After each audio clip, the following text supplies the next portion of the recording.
Hi everyone. How's everyone doing? Feel free to start asking questions.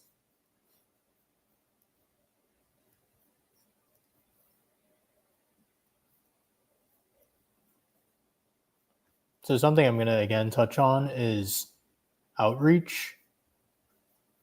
I kind of talk about this pretty much all the time now, but I've recently been working with people on a more individualized basis, so doing an outreach group. And a lot of these people have been able to land quite a few opportunities through doing a lot of outreach. Some of them have been able to land committee positions. Some of them have been one has actually been able to start a new chapter of a large organization in his field. Quite a few of them have landed hackathon judging opportunities. I think 12, we're at 12, probably more now at this point, 12 hackathon judging opportunities in the last month, just by doing a lot of outreach, just by having people present their profiles to different event organizers and conference organizers, people organizing hackathons, and 7 peer review opportunities for a top AI conference. So all of this in just a month. So at least based on what I'm seeing, what's gotten these people a lot of opportunities is sending a lot of messages and presenting their expertise to the right people. That's really all it takes to land lots of opportunities. Sending 100 to 300 messages a week, and then probably getting that to, if you can start doing emails as well, 400 to 500. You don't have to get to that point, but 100 to 300 messages is something you should try to reach for every single week as a way to start landing judging, authorship, conference speaking opportunities, committee positions, conference committee positions, committee positions within large professional organizations.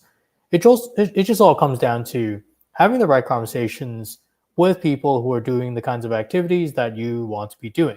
Of course, not everyone you reach out to is going to reply, or the people who do reply may not be necessarily open to having you as a judge or as someone to help out with their event. They might not have a need. They might not see you as an expert, or they just don't know you, but that's really what outreach is about. All you really need is like 1 or 2 opportunities every week.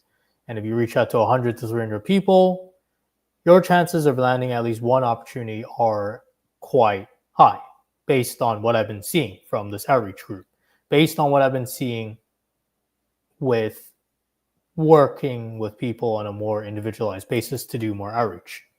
Getting them to do more outreach has just helped them land a lot more opportunities. And this is especially relevant if you are a top expert in your field with a lot of expertise to offer.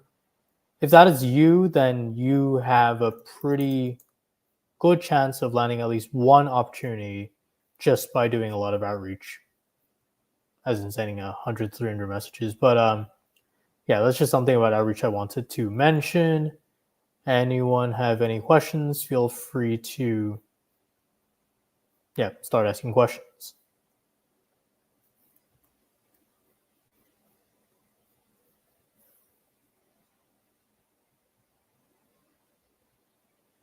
I can also share some of the resources that I currently provide through my paid newsletter for $12 per month. So right now I run a paid newsletter for $12 per month, which gives you access to my profile building opportunities database that currently lists over 400 opportunities categorized by field and criteria. So these are opportunities relevant for EB-1A, but also for EB-2NIW and O1 as well.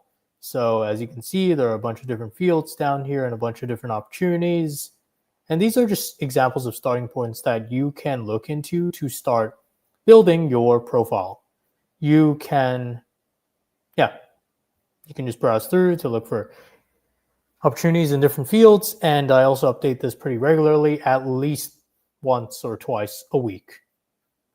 I also have a bunch of video resources right now. These are just recorded conversations and with EB-1A recipients. And I ask pretty common questions like, How did you claim leading a critical role? How did you claim original contributions? Those kinds of questions that a lot of EB-1A profile builders have and a lot of EB-1A recipients have insights on. And I also record some workshops that I do within my newsletter. So for example, here I have a workshop with an EB-1A and O1 recipient. So she shared insights within this workshop, and this recording is here within this folder, which you get access to as a member of my newsletter. This is a Q&A session with an IEEE section chair of the Central Texas section. So this is where he answers more questions about how to find more opportunities within IEEE. So these are the two main resources you get access to as part of my newsletter. And you also get access to a private group where members have been able to find opportunities shared by other members, have been able to find co-authors for papers. That's actually pretty common. A lot of people have told me they've been able to find co-authors within the newsletter group, and just people to work with together on profile building in general. And here are just some reviews of my newsletter. So around 30 something pages of reviews. This is all linked in the comment section of most of my posts, and I can link this after the live stream as well. So these are just a bunch of reviews that I've been getting about the newsletter. So that is just, those are just my newsletter resources. Anyone have questions about profile building in general? And if you don't want to ask a question publicly, you can always message me. I know someone had that question in the last live stream.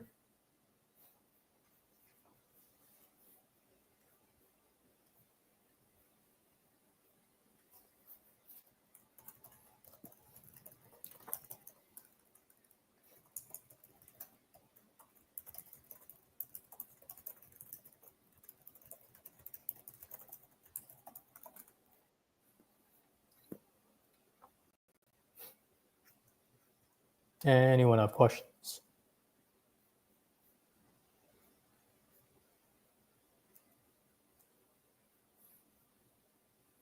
Also, I've been getting a lot of authorship questions and questions about finding peer review opportunities. The short answer to finding more peer review opportunities outside of just reaching out to a ton of conference chairs, which is also something I suggest you do pretty regularly. I tell everyone in my outreach group to do this, essentially, to reach out to conference chairs. But one other way to land more peer review opportunities is simply to publish more. I recently did reach out to a conference chair who told me that they were open to reviewers, but that they wanted reviewers to also submit papers. So that pretty much confirmed by understanding that if you publish more, you can land more peer review opportunities as well. I don't really see this talked about a lot. A lot of people just seem to think that peer review opportunities just come from, I don't know, like no one has ever said anything about how they actually find peer review opportunities. But based on what I've actually seen, there are a couple of ways to find peer review opportunities. One way is to find the peer reviewer application form. This actually does come up sometimes for conferences. And the way to find that form is not usually on the conference page. It usually comes from knowing someone or being connected to someone who is involved in the conference. And you can get them to send over the form, or then sometimes you can just stumble upon the link to the form. And then you also just have open calls for peer reviewers. I know someone who reviewed for a conference in the UK where there was an open call for peer reviewers. So he just applied, and then he got the opportunity to peer review for that particular conference. And then finally, the one other way is to reach out to conference chairs. And that can be a way to get conference chairs to give you the peer reviewer form link, or to just consider you as a peer reviewer. But usually they look for peer reviewers from people who have submitted to the conference in the past or are currently submitting to the conference. It's something you will want to bring up as well. You don't just want to wait for them to consider you as a peer reviewer. You're going to want to ask if you can peer review And this is even before you submit something for the conference. So don't just wait around for someone to ask you to peer review. That is not going to happen most likely, especially for a lot of these IEEE conferences that get a lot of submissions. So what you want to do instead is just, essentially just do all of the above to land peer review opportunities. Anyone else have questions?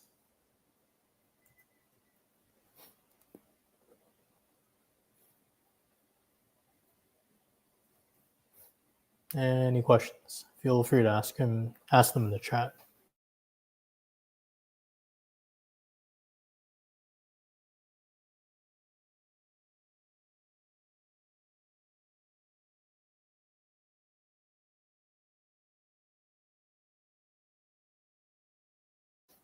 Any questions?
Without award, is someone eligible for EB-1? What kinds of qualifications are most important? Thank you. So EB-1 in general is, I assume you're asking about EB-1A. You don't need awards for EB-1A. Awards is just one criterion. What qualifications are most important? It's more about an argument you're trying to make for how you have risen to the top of your field. That is EB-1A. You have to show that you have risen to the top of your field. That is really all that EB-1A is about. It is not about having specific activities as well, unless, again, they show that you have risen to the top of your field.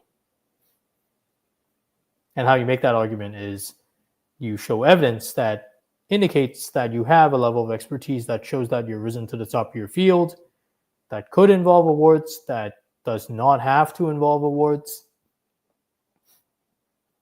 Yeah, with public health, it's probably going to come from leading a critical role. But if you're a researcher, it could be original contributions. It could be some research contributions you made that help change the field. That is one way to argue that you've risen to the top of your field. Or maybe you're in a critical role within your company that you have worked on initiatives that have helped the company with significant outcomes that are now recognized by the industry as a whole. That could be evidence that you have risen to the top of your field as well. So essentially, you need to show that you've risen to the top of your field, that you have risen to the top of your field.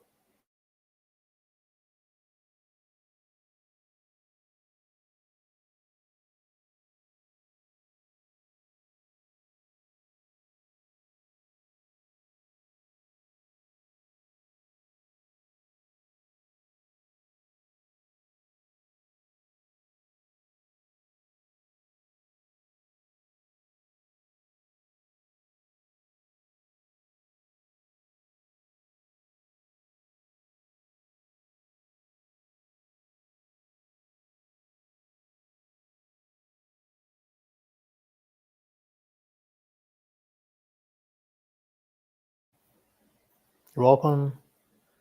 Anyone else have questions?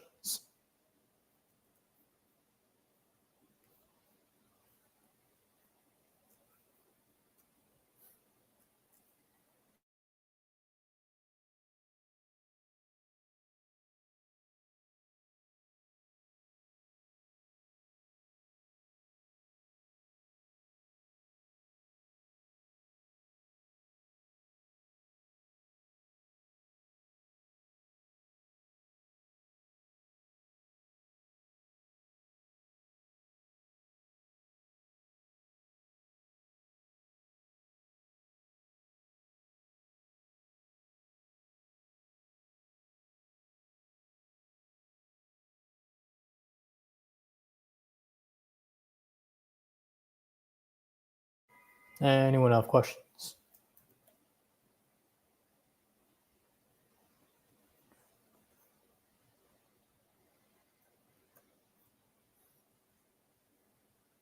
All right, one last thing I'll just share is that the most efficient way to build a profile is to get referred to opportunities. How you get referred to opportunities is you showcase your expertise to enough people in your field who are constantly organizing opportunities. You get these people to refer opportunities to you because they see you as an expert, and then you'll find yourself in a position where you're getting 2 to 3 opportunities every week. That is one efficient way to profile build. How can we understand a profile is ready to apply for EB-1? Well, you're going to have to.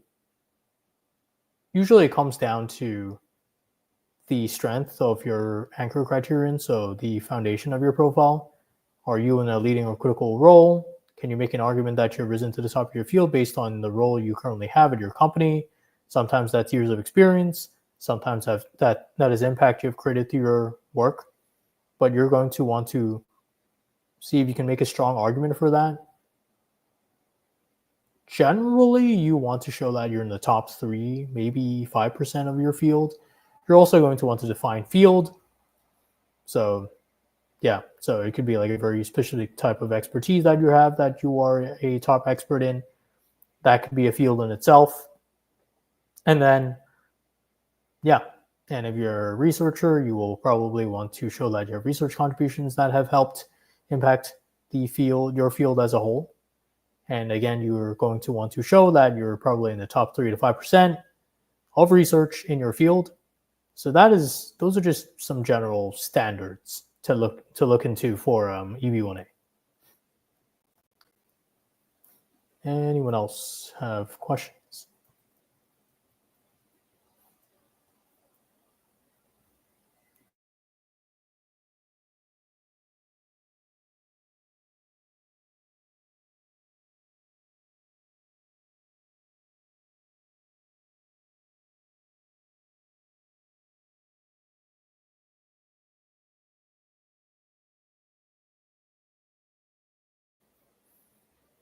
You're welcome.